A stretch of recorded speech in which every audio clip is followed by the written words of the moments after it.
दोस्तों, मेरा नाम है राहुल देसाई और आप देख रहे हैं प्रमुख न्यूज। आज हम बात करने वाले हैं ममता कुलकर्णी के बारे में, क्योंकि आजकल बहुत ट्रेंडिंग में चल रही है। आजकल महाकुंभ चल रहा है और महाकुंभ ने वहां जाकर ममता कुलकर्णी ने संन्यास ले लिया है। तो आज हम उसके बारे में बात करेंगे, ममता कुलकर्णी के बारे में। जब वो हीरोइन से लेकर सन्यासी बनने तक की कहानी वो किसी फिल्मों से कम नहीं है। उसके ऊपर एक पूरी फिल्म बन सकती है। तो आज हम बात करने वाले हैं ममता कुलकर्णी के बारे में। तो चलिए आज का वीडियो स्टार्ट करते हैं ममता कुलकर्णी के बारे में कि उन्हें जिंदगी में शुरुआत से लेकर संन्यास तक, यानी हीरोइन से लेकर संन्यास तक उनका जीवन सफर कैसा रहा। तो चलिए आज हम उसके बारे में हम बात करते हैं। ममता कुलकर्णी का जन्म देखिए तो तमिलनाडु में हुआ था। 1991 में ममता कुलकर्णी तमिलनाडु में इतनी लोकप्रिय थी कि उनके लिए एक मंदिर भी बनाया गया था और उनकी जो एक नग्न तस्वीर एक फिल्म की पत्रिका में भी प्रकाशित हुई थी। ममता ने अपनी फिल्म की करियर की शुरुआत फिल्म नान बंगल से की थी। तमिल फिल्मों के वर्तमान सुपरस्टार थलपति विजय इसके नायक थे।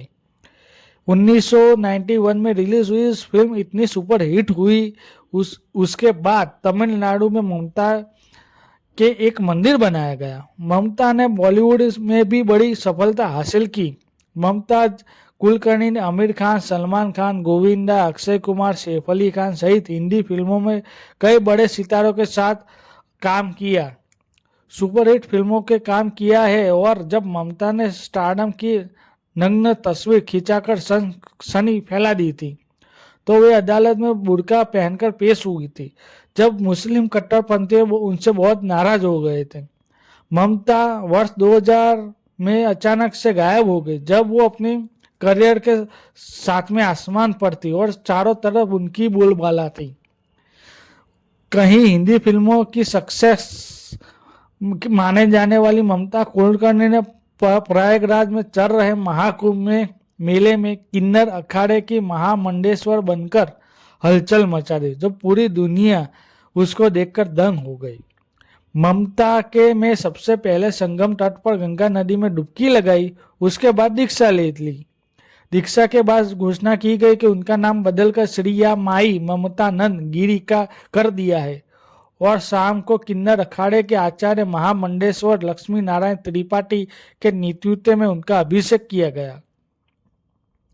हर महादेव की जय घोष के साथ अखाड़े में धर्म ध्वजा के नीचे राज्य अभिषेक समारोह हुआ और सिया माई ममतानंद गिरी का किन्नर अखाड़े का महामंडेश्वर घोषित किया गया। जब ममता मीडिया के सामने सन्यासी के रूप में आई तो उन्हें यह भी स्पष्ट किया कि उन्हें किन्नर अखाड़े में दीक्षा क्यों ली। ममता के अनुसार किन्नर अखाड़े में कोई प्रतिबंध नहीं है, यह वजह से कि वह किन्नर अखाड़े में महामंडेश्वर बनी है। दीक्षा लेने या भिक्षु बनने के धार्मिक आस्था का विषय है, इसलिए इस पर टिप्पणी करना उचित नहीं है। लेकिन ममता कुलकर्णी के रिकॉर्ड को देखते हुए सवाल यह है कि नया रूप कितने दिनों तक चलेगा। ममता ने अपने जीवन में कई तरह के खेल खेले हैं, इसलिए त्याग ममता के लिए कोई नया खेल नहीं है। और यह भी पूछा जा रहा है ममता के जीवन में और फिल्मी करियर की नजर डाले तो सवाल वाजिब भी है। ममता के एक खुशहाल परिवार से आती है, लेकिन उनकी जिंदगी किसी फिल्मी की कहानी से कम नहीं है। ममता के पिता मलिन कुलकर्णी बॉम्बे में पुलिस कमिश्नर होने की चर्चा थी, लेकिन वो गलत थी।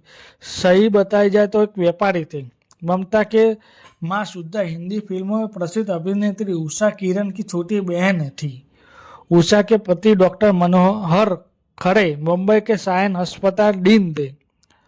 उषा का बेटा उद्भव एक मॉडल था, जबकि उनकी बेटी तन्वय आजमी एक अभिनेत्री है। अदित की बेटी श्यामी खेर भी एक अभिनेत्री है। ममता की मां 1970 रामानंद सागर की एक फिल्म में काम करने का प्रस्ताव मिला था, लेकिन उनके पति के मना करने के कारण फिल्म करियर शुरू नहीं हुआ। ममता के दो बहनें हैं, जिसका नाम है मिथिला और मौलिना। दोनों का अभिनय में अपनी किस्मत आजमाई, लेकिन सफलता नहीं हुई, जबकि ममता को बड़ी सफलता मिली। ममता ने आमिर खान, सलमान खान, गोविंदा, अक्षय कुमार, सैफ अली खान सहित बड़े बड़े सुपरस्टार के साथ फिल्में की है और बड़ी सुपरहिट फिल्म रही है। ममता ने अपनी फिल्म की करियर की शुरुआत फिल्म नान बंगल से की थी। तमिल फिल्म वर्तमान जो अभी थलापति यानी थलपति विजय से प्रसिद्ध है, उनके साथ 91 में एक सुपरहिट फिल्म की थी। तमिलनाडु में ममता समर्पित एक मंदिर बनाया गया। अपनी पहली फिल्म की सफलता के बाद ममता के हिंदी फिल्मों के लिए प्रस्ताव की लाइन लग गई। इनमें तिरंगा, कांतिवीर, आशिकी, आवारा, करण अर्जुन यदि फिल्म सुपरहिट रही और ममता ने खुद को हिंदी फिल्मों में एक सफल अभिनेत्री रूप में अपना वजूद बना दिया। ममता के नाम पर से फिल्में बड़ी बड़ी सफलता मिलने लगी, साथ साथ बड़े बड़े विवाद भी सामने आए। ऐसी अफवाह थी कि वो उसके दो बड़े गैंगस्टर छोटा राजन और विकी गोस्वामी के साथ अब संबंध थे। कहा जाता है कि ममता छोटा राजन से मिलने के लिए नियमित रूप से दुबई और बैंकॉक जाती थी। ममता ने खुद स्वीकार किया है कि वो जब विकी जेल में था तो वो उसके मिलने जाते थे। ममता हमेशा यह कहती थी कि उसके विकी से शादी नहीं हुई, लेकिन उन्होंने यह भी स्वीकार किया है कि विकी के साथ रिलेशनशिप में थी। जबकि ये बात देखा जाए तो ममता स्टारडम के लिए नर्म तस्वीर खिंचाकर सनसनी खेच फैला दी थी। अदालत में बुर्का पहनकर पेश हुई थी, जिससे मुस्लिम कट्टरपंथी नाराज हो गए थे। फिल्म चाइना गेट पर काम करते समय ममता एक्शन डायरेक्टर टीनू वर्मा के साथ रिलेशन में आ गई थी। टीनू वर्मा तो यहाँ तक घोषणा कर दी थी कि उसकी ममता शादी कर ले है, लेकिन ममता ने इन अफवाहों को बकवास बताया। ममता ने अपनी फिल्म करियर शिखर पर थी जब 2000 में अचानक फिल्मों से गायब हो गए। इसका कारण उसका प्रेमी विकी गोस्वामी जेल में बंद होने बताया जा रहा है। कहा जाता है कि ममता विकी का ड्रग्स और होटल का कारोबार चलाता था और उसके साथ रिलेशनशिप में थी। अब ममता कुलकर्णी के साथ जीवन में क्या क्या हुआ और क्या क्या नहीं हुआ, वो बहुत ही बड़ी बात है।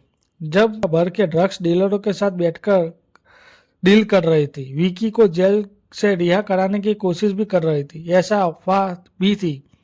ममता विकी को रिहा कराने के लिए दाऊद इब्राहिम के भाई अजीब के साथ घनिष्ठ संबंध बनाए थे, क्योंकि दाऊद इब्राहिम की विकी को जेल डाल दिया था।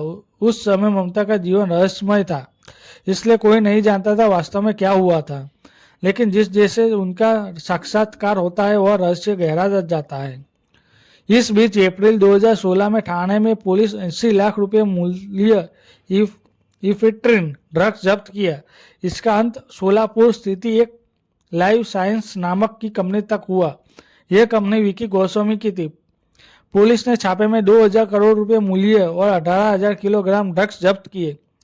पुलिस जांच में पता चला कि ड्रग्स दुबई पहुंचाना था और ममता एक महीने से पहले ही बुर्ज खलीफा में विकी के मौजूदगी में बड़े ड्रग्स डीलरों से मीटिंग कर रही थी। डील तय कर ली थी। पुलिस ने विकी गोस्वामी के खिलाफ मामला दर्ज कर और ड्रग्स के मामले में और भगोड़ा घोषित कर दिया। ममता ने अपनी खिलाफ शिकायत को रद्द करने के लिए 2018 में मुंबई हाईकोर्ट में याचिका दायर की थी। 6 साल बाद 2024 में मुंबई हाईकोर्ट ने ममता के खिलाफ मामला खारिज कर दिया और ममता दिसंबर 2024 में भारत लौट आई। उस समय सवाल उठ रहे थे कि क्या ममता फिल्मों में वापसी करेगी। ममता ने कोई जवाब नहीं दिया। अब वो सन्यासी बनकर ममता कम से कम फिलहाल तो प्रश्न उत्तर दे ही दिया है। यह तो पता नहीं कि ममता का भविष्य क्या है, लेकिन अपराध और विवादों से उनका जुड़ाव काफी है। अब ये सवाल है कि वह अपना त्याग कब तक कायम रख पाएगी। ममता के छोटा राजन से रिश्ते की चर्चा। संतोष ने धमकार हीरोइन बनी, फिर लगाए गंदे आरोप। ममता ने ड्रग्स के माफिया विकी गोस्वामी से शादी, लेकिन कहा जाता है कि उसका गैंगस्टर छोटा राजन से भी अफेयर चल रहा था।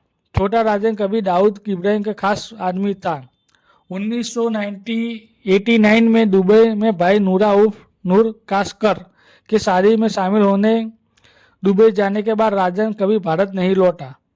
कहा जाता है कि ममता कुलकर्णी मूला का छोटा राजन 93 में दुबई में एक शो में दौरान हुआ था। उसी दौरान दोनों के बीच में रिश्ते बन गए। ममता का करियर तब आगे बढ़ा जब छोटा राजन उन्हें कहा कि करण अर्जुन और आंदोलन जैसी बड़ी बैनर की फिल्में दी। इस बीच ममता ने एक याची फोटोशूट में ममता को सेक्स बम के रूप में स्थापित कर दिया। राजकुमार संतोषी ने ममता को फिल्म घातक में आइटम गर्ल तौर पर लिया था। ममता के गाने का कई जाए तो ले आए जबरदस्त धूम मचा रखी थी उस टाइम पर। संतोषी ने ममता को चाइना गेट में नायिका के रूप में लिया। राजन के साथ अपने रिश्ते को कारण ममता ने खुद को सुपरस्टार मानती थी, इसलिए वो सेट पर खूब फ्लर्ट करते थे। इसलिए जब संतोषी ने उसे बाहर निकाल दिया तब संतोषी ने द्वारा छोटा राजन से धमकी दिए जाने के बाद ममता ने फिर से हीरोइन बन गई। चाइना गेट के सुपर फ्लॉप साबित होने के बाद ममता पर आरोप लगाया कि संतोषी उसके साथ बहुत बुरा व्यवहार किया और उन्होंने अपने साथ ऐसा किए बातें चल रही थी और इस आरोप से हलचल मच गई। लेकिन फिर से सब कुछ शांत हो गया। ममता ने इस्लाम धर्म अपनाकर अहमदाबाद के ड्रग्स माफिया विकी के साथ शादी की। ऐसा माना जाता है कि ममता कुलकर्णी के ड्रग्स माफिया विकी गोस्वामी प्यार में फिल्म इंडस्ट्री छोड़ दी थी। विकी के पिता आनंद गिरी गोस्वामी मूल रूप से पालड़ी अहमदाबाद के निवासी थे और पुलिस उपाध्यक्ष की थे, लेकिन अवैध शराब मामले में उन्हें निलंबित कर दिया था। विकी का परिवार अहमदाबाद में रहता है, लेकिन उनका दावा है कि उन्हें विकी से भी संबंध तोड़ दिए हैं। अपराध की दुनिया में विकी का गुरु शराब तस्कर विपिन पंचाल को माना जाता है। विकी पहले भी पंचाल के साथ अवैध संबंध के कारोबार में शामिल था।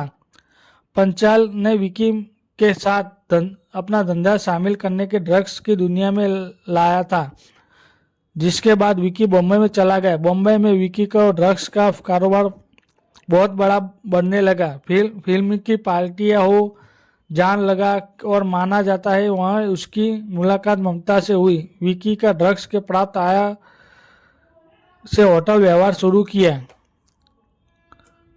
जब बॉम्बे में हिंसा बढ़ी तो विकी दुबई भाग गया। 97 में उसे पकड़ा गया और 25 साल से जेल में सजा सुनाई। कहा जाता है जब विकी जेल में था तब ममता उसे होटल व्यवसाय देखभाल करती थी। विकी ने संयुक्त अरब अमीरात में जेल से भागने के लिए इस्लाम धर्म अपना लिया, लेकिन 5 साल बाद उसे रिहा कर दिया।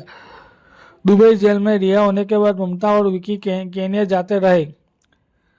वहां से दोनों ड्रग्स डीलर के शामिल हो गए, इसीलिए 2013 में दोनों भागोड़ा घोषित कर दिया। ऐसा कहा जाता है कि जब 2013 में विक्की सऊदी अरब में गिरफ्तार किया था तब ममता उससे छुड़ाने के लिए इस्लाम धर्म अपना लिया था और जेल में ही शादी कर ली थी। ममता कुछ समय पहले बड़ी होकर भारत लौट आई, जबकि विक्की केन्या से बताया जा रहा है।